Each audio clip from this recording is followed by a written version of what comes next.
Hi, my name is Ryan Fields and I work for the Oregon Department of Fish and Wildlife, but today's talk is going to be from my time working at Moss Landing Marine Laboratories in Monterey, California.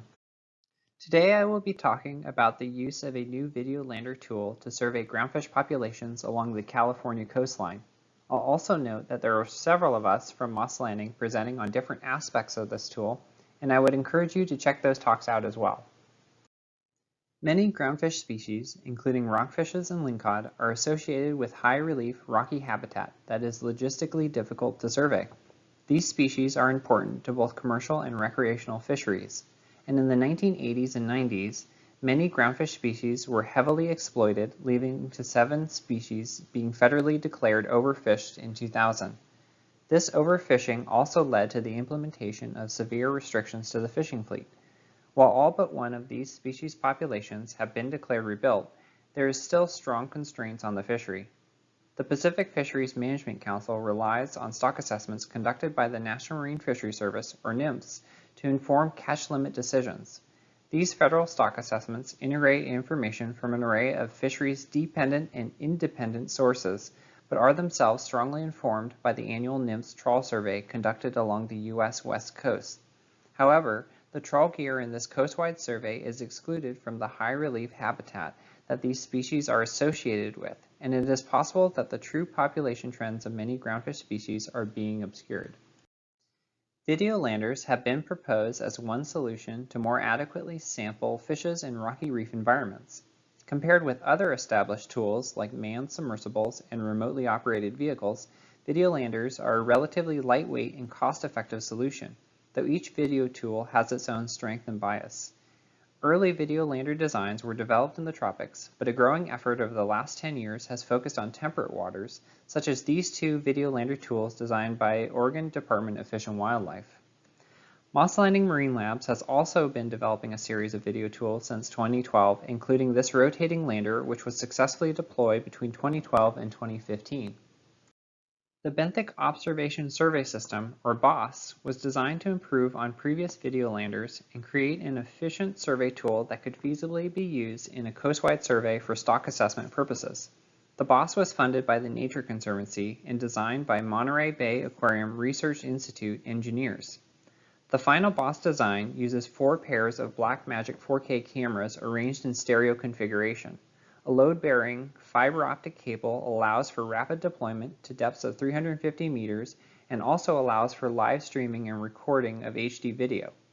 Kinsey Matthews from Moss Landing Marine Labs will be giving a talk with more details on the technical specifications and test performance of the BOSS, and I encourage you to seek her talk out. In 2018, we set out to test the BOSS along the coast of California. The primary objective for this field study was to test this tool at geographic scales relevant to fisheries management and to demonstrate that reliable data could quickly be obtained relative to other tools. We further wanted to test the BOSS in a range of sea state conditions and depths relevant to surveys of shelf and slope rockfishes. The Monterey Bay National Marine Sanctuary research vessel Fulmar was chartered for 2 separate 2-week cruises. We used available GIS habitat data as well as information from NMFS trawl surveys to target rocky reef habitat along the coastline. I'll briefly describe the sampling we did along the coast. At each site sampled, the BOSS was lowered to the seafloor. Lights were kept off until the BOSS landed and then turned on only after sitting in the dark for a full minute. Video was recorded for 3 minutes, after which the BOSS was lifted off the seafloor approximately 30 meters. The vessel would transit between 50 and 200 meters away, and the BOSS was lowered again for another survey. At the end of hopscotching across the rock feature, the BOSS would be retrieved fully back on deck. After the cruise, video quadrants were synced and stitched together using CGIS software VidComp. CGIS Event Measure was used to both count fishes as well as make stereo measurements. Counts were converted to density using known camera fields of views and distances measured in stereo. A big thank you here to Jim Seeger of CGIS for working with us to adapt his software to our needs with our 8-paired camera design. Beyond basic summary statistics of our data, we were interested in the variability of data collected by the BOSS and how the stability of our estimates of mean density were related to sample size. We used a bootstrapped approach to perform a power analysis across a range of sample sizes with a focus on how a metric for precision, defined in this talk as standard error over the mean, changed with sample size. Likewise, we investigated how species accumulation curves varied across regions and by using different sets of species. We did this using the vegan package in R.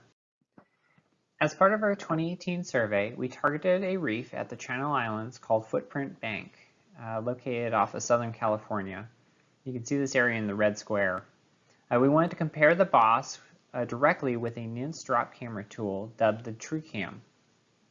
If we zoom into this area, we can see that the TrueCam was deployed 30 times across this bank in 2017.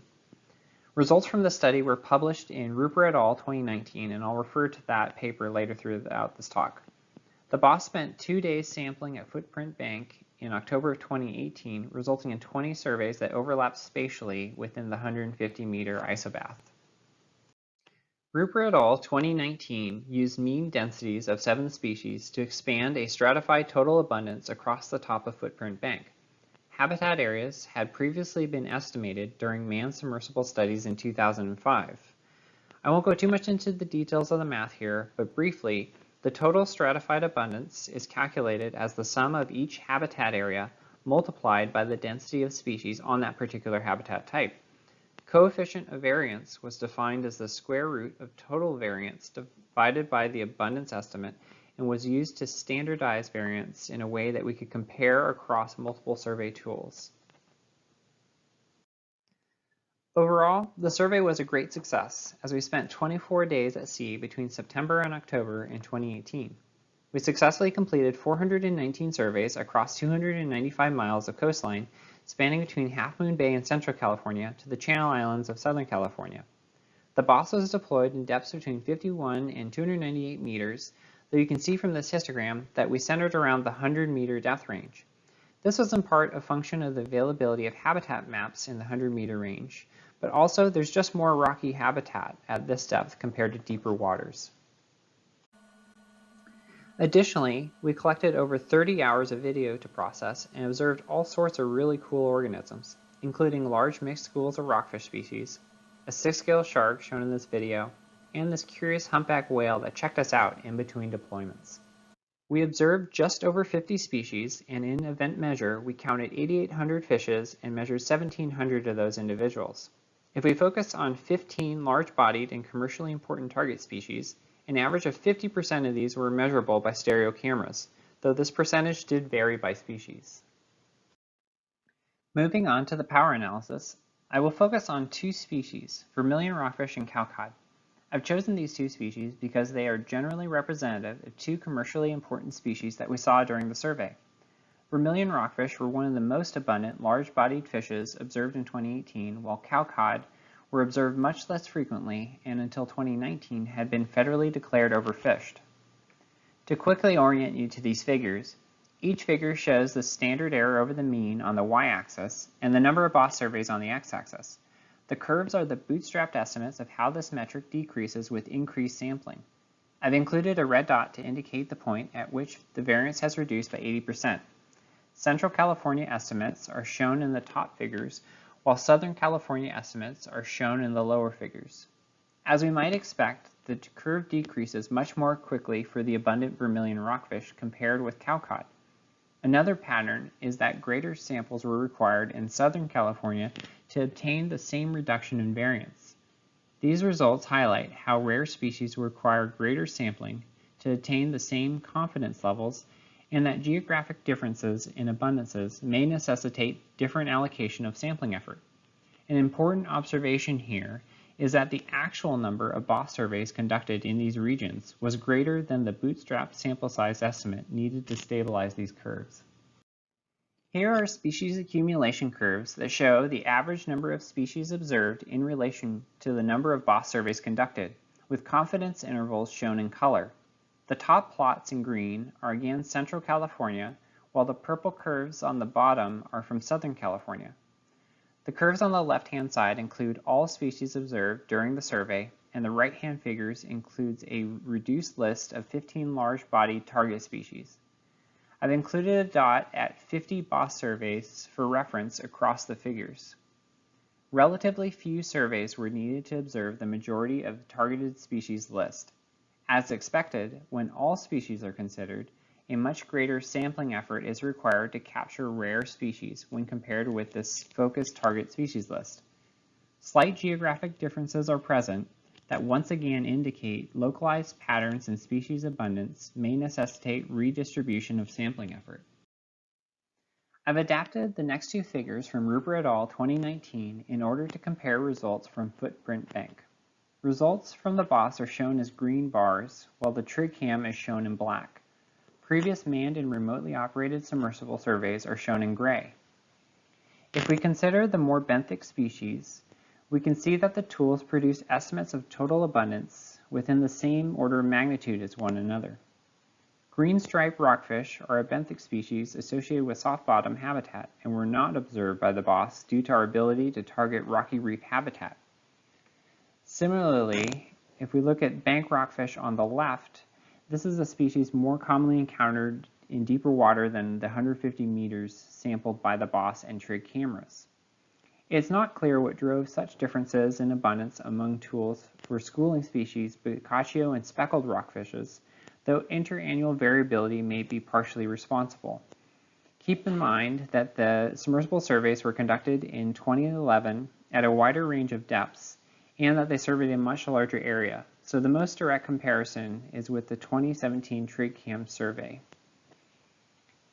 The coefficient of variation similarly shows that these tools have comparable variability to one another, even though both the BOSS and trig cam surveys are surveying a much smaller total area at the footprint compared to the submersible surveys. The BOSS effectively surveyed a large portion of the California coastline in 24 days of sampling in October of 2018. The power analysis provided evidence that the sample sizes we achieved in Central and Southern California were sufficient to stabilize our estimates of mean density for key species.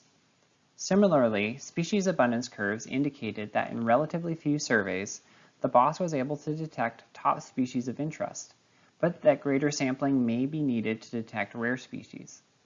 Direct comparison with another drop camera tool revealed that estimates of total abundance were comparable and had similar levels of variance. Furthermore, the estimated abundance obtained with the BOSS was on the same order of magnitude as estimates obtained using submersible tools. In conclusion, this research cruise helped to demonstrate that the BOSS is a relatively lightweight and inexpensive tool that can be rapidly deployed to produce estimates of abundance at large spatial scales. The BOSS can precisely target high-relief rocky habitat critical to so many groundfish species.